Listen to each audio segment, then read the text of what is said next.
é sair triste, né? Amém. Aleluia, glórias a Deus. Deus, Ele é bom em todo tempo. Quero agradecer ao nosso amado irmão que está aqui dirigindo esse culto, fazendo a vontade do Senhor. Foi ali, fez o convite para a gente. A gente, irmão, quando sai de casa, a gente, ainda mais quando a gente vem, não vou dizer visitar, cooperar com os irmãos, a gente já vem ali no coração com um pensamento e preparado para trazer uma palavra, uma saudação.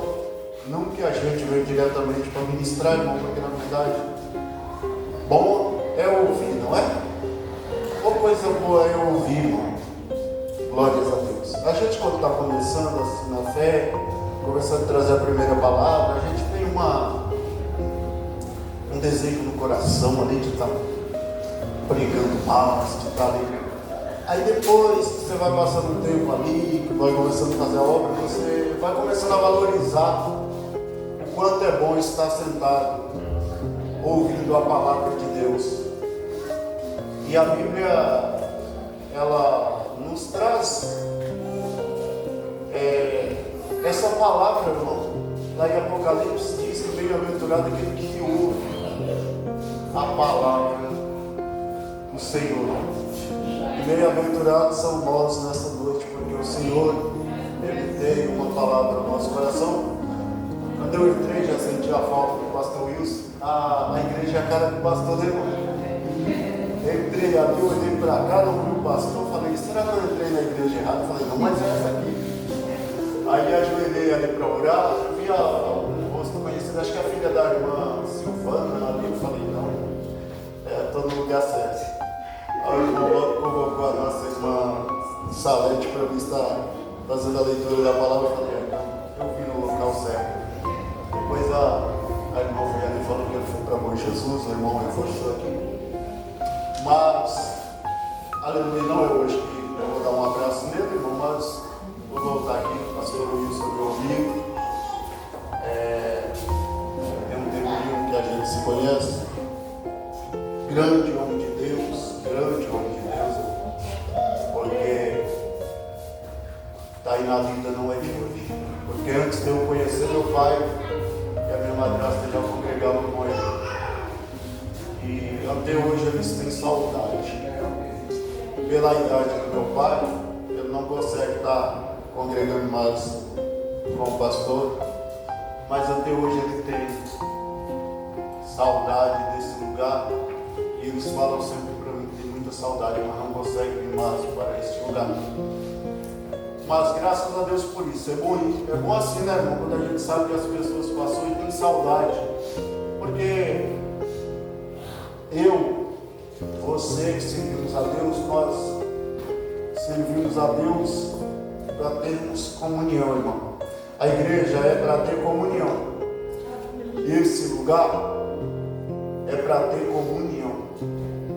Há um tempo não, semanas atrás, ainda em São Paulo, antes de viajar para cá, estava prestando serviço na casa de um rapaz que ele é aquela pessoa que ele acredita em Jesus Cristo, acredita na salvação, acredita, mas ele é aquela pessoa contra a igreja, porque ele olhou muito para homens e ele ficou contra a igreja. E ali eu falava para ele, eu concordo com o que você fala, eu só discordo o distanciamento da igreja, porque Deus deixou a igreja para nós termos comunhão. Aqui é lugar de comunhão. Aleluia. Se nós não Glória a Deus. pudermos nos ajudar uns com os outros para termos comunhão, como que nós podemos chegar lá no céu, entrar no céu, porque o céu é lugar de comunhão. Deus. O céu não é restrito, irmão, a uma portinha onde você pegou a chave do seu apartamento. Às vezes nós pensamos que vai ser assim, mas aí era solitário demais. Pegou a chave do nosso apartamento, abriu, entrou e ficamos lá no lugar de gozo eterno, sem fazer nada. Não é, irmão, o céu não é assim. Se engana quem pensa que é assim, porque Deus não vai querer um monte de ocioso deitado em uma beliche, por mais que ela seja de ouro. Só esperar o tempo passar, não, irmão. Falar que é esperar o tempo passar, também nós estamos errados, porque na eternidade não tem tempo. Mas deitado em uma cama e falar, nossa, eu lutei lá embaixo para conquistar isso aqui. Não! O céu não é lugar de ocioso. O céu é um lugar onde nós vamos louvar a Deus, aonde nós vamos adorar a Deus, onde nós vamos estar ocupados. Mas pastor, eu pensei que é diferente, pensei que eu ia para lá e eu gosto do meu quarto, eu gosto de ficar na minha casa, eu gosto disso, eu pensei que lá ia ser. Não é restrito só a isso. O céu é lugar de adoração. Aleluia. Os olhos, eles não param. Se você tem dificuldade de adorar, irmão, então o céu não é. Aleluia. Esse lugar que você está pensando, se você tem dificuldade de adorar, fica difícil. Você é aquela pessoa que você tem que ter vontade de adorar. Como uma pessoa que não quer ir na igreja, acredita em Jesus Cristo, mas não quer ir na igreja, essa pessoa pode morar no céu. Não pode, porque a igreja é lugar de adoração, igreja é lugar de comunhão. Aleluia. E pode ser lugar de comunhão, irmão, aqui é uma preparação para nós morarmos no céu. Aqui é uma preparação para nós irmos para o lugar no qual Jesus nos prometeu. Aleluia, glórias a Deus.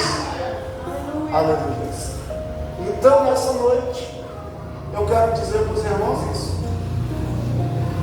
Comunhão, adoração, ela está junto. E aqui nós aprendemos a convivência da comunhão. Aleluia, glórias a Deus, porque tudo começa aqui. Tudo começa aqui. Para terminarmos lá na. Irmão, que palavra maravilhosa foi essa da abertura do culto, irmão. E ali eu procurei uma palavra e já senti no meu coração que a palavra seria essa. E o bom é isso, eu gosto de valorizar a palavra inicial do culto, irmão, porque quando nós valorizamos a palavra inicial do culto, é sinal que Deus falou do início ao fim. Aleluia. Porque o culto ele é dividido em 3 partes. Viemos orar, agradecer ao Senhor por estarmos aqui para o adorar.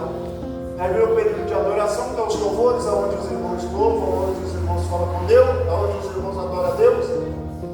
E a parte final, que é a palavra do Senhor, ela vem, que é a verdadeira profecia. Deus falando conosco. Deus falando com a igreja. Aleluia. Glórias a Deus. Amém?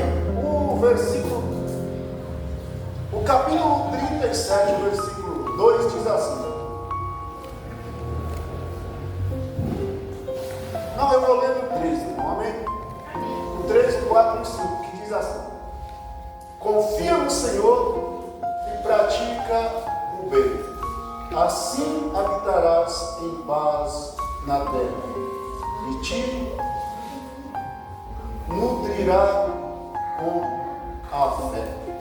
Deleita-te no Senhor e Ele satisfará o desejo do teu coração. Entrega o teu caminho ao Senhor, confia nele, e o mais Ele fará. A tradução da minha Bíblia, irmão, ela é um pouquinho diferente. Um pouquinho não, um poucão, vamos dizer assim, diferente. Mas os irmãos, eles vão entender nessa noite o poder dessa palavra. O poder dessa palavra do Senhor. Glória a Jesus. Porque a palavra do Senhor aqui no versículo 13, a primeira coisa que o Senhor veio ensinar é: confia no Senhor e pratica o bem, assim habitarás em paz na terra. E é um grande ensinamento para mim e para você aqui nessa noite: confiar no Senhor e praticar o bem. Aleluia, Jesus. Então não é só confiar no Senhor, porque confiar no Senhor, irmão, às vezes tem gente que tem muita fé que fala: eu confio no Senhor acima de todas as coisas. Eu confio no Senhor acima de tudo. mas na hora de fazer o bem, ele perde. Porque se nós pegarmos uma passagem que está lá no Novo Testamento, nós encontramos ali um sacerdote, ou um homem que estava representando a Deus, que no qual, quando era levado um cordeiro, uma pomba, qualquer que seja, o animal para ser sacrificado, para que Deus perdoasse o pecado de alguém, aquele homem estava ali, pronto para entrar no Santo dos Santos, oferecer um sacrifício, para que Deus pudesse perdoar o pecado daquela pessoa que pecou. Só que se nós olharmos ali, aquela pessoa, a religiosidade daquela pessoa fez com que ele deixasse de fazer o bem.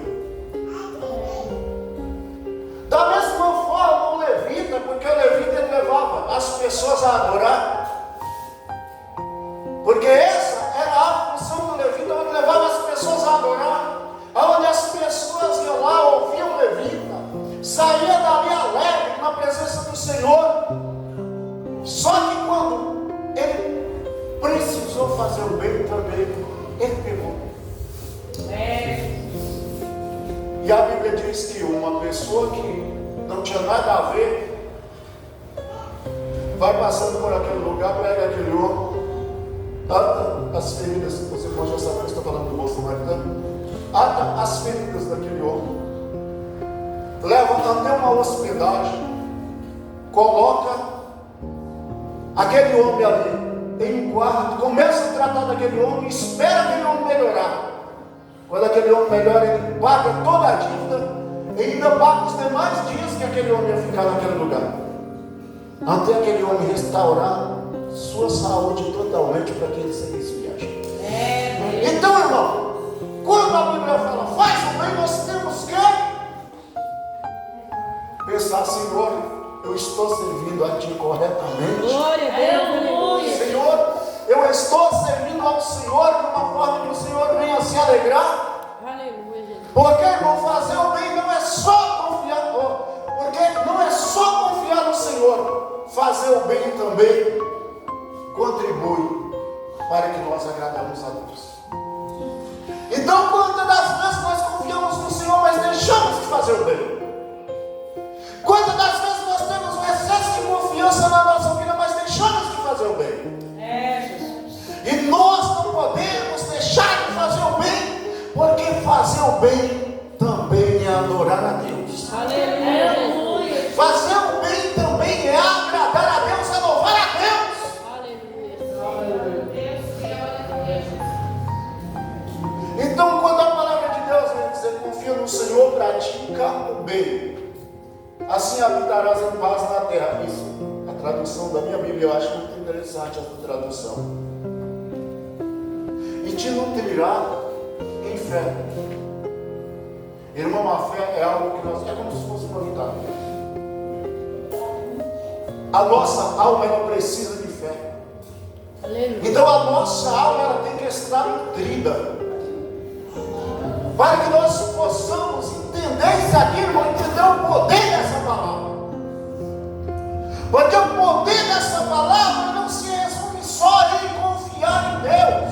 Jesus, aleluia. Quantos confiam em Deus, mas eu confio em Deus, mas aquele que está necessitado é um problema dele. Eu confio em Deus, mas aquele que está precisando de algo é um problema dele. O problema da sociedade não é problema meu. O problema da sociedade é o problema das autoridades governantes desse país. Então eu não vou fazer nada por isso, por essa, porque eles não é um problema meu. Existe um ditado, irmão, que eu sempre falo nas minhas pregações, que se o seu vizinho estiver com problema, o problema também é seu. Se a casa do seu vizinho estiver pegando fogo, esse problema também é seu. Ou eu posso fechar os olhos para a casa do meu vizinho que está pegando fogo e deixar e falar: não é aqui nas minhas paredes, deixa dele pegar fogo. E se pegar fogo na casa do vizinho, irmão, fatalmente ela vai passar para qual casa? Para mim. E assim que ela passar para mim, eu também estou com um problema.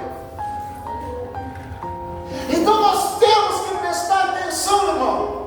E nós temos que saber como servir a Deus. Servir a Deus não se resume só a confiar em Deus. Mas, pastor, eu confio em Deus. Mas eu olho para determinada situação e eu vejo que não é um problema meu, porque eu já tenho os meus problemas, então eu não posso me preocupar com o problema dos outros. E o problema dos outros, irmãos, eles, acabei de falar aqui, que eles se tornam um problema nosso. E às vezes o excesso de confiança em Deus, nós achamos que nós já estamos no topo da santidade, estamos prontos, e não. Porque os religiosos, eles achavam que eles estavam já estavam no padrão que Deus se agradava, e eles olharam e falaram: é só mais um caído, deixa esse caído aí. Eu vou passar, vou para os meus afazeres, porque eu acabei de vir da casa de Deus. Então, se eu vim da casa de Deus, eu não vou me preocupar com a vida dos outros. Se você veio da casa de Deus, irmão, aí você está pronto para se preocupar com a vida dos outros, porque você pode sair de um culto como esse e falar: eu estava num culto agradável, eu estava num culto maravilhoso que Deus falou. Então eu tenho uma palavra para você. Jesus te ama, Jesus tem o melhor para você, Jesus quer te salvar, Jesus quer ir de encontro à tua necessidade, aí você está pronto. Aleluia. Então é isso. Agora, se eu chegar, irmão, o dia que ele olhar torto para mim, eu soltar os cachorros, irmão, ele nunca mais vai olhar na minha cara, ele não vai querer mais falar comigo, ele não vai querer mais estar olhando para mim. Eles vão falar: crente não presta, crente põe uma Bíblia debaixo do braço, mas ele não é isso, ele não é o que fala, o que ele prega, ele não vive. Ele vai falar isso para nós. Mas se nós fazer diferente, com toda certeza, eu vou olhar para falar: Aleluia, Jesus. eu pensava tão mal dele, eu pensava tão mal dela, mas eu vejo que eles são diferentes, eu vejo que eles são pessoas diferentes. Eu vou para lá também. E ele vem congregar contigo, ele senta do teu lado para congregar, ele vem contar testemunho e ele vai te usar aqui como testemunho. Porque a Bíblia diz que nós somos uma nuvem de testemunho. As pessoas estão olhando para nós. As pessoas estão olhando. Aonde você vai, as pessoas estão olhando para você. Então as nossas atitudes contam muito. Às vezes não é a saga longa, porque gosta. Eu sou uma pessoa que eu gosto. Mas às vezes não é a saga longa, às vezes não é a cruz que eu aqui. Testemunho às vezes não é isso, como se resolve isso. Aquela irmã, ela é diferente porque ela só usa saia longa, ela só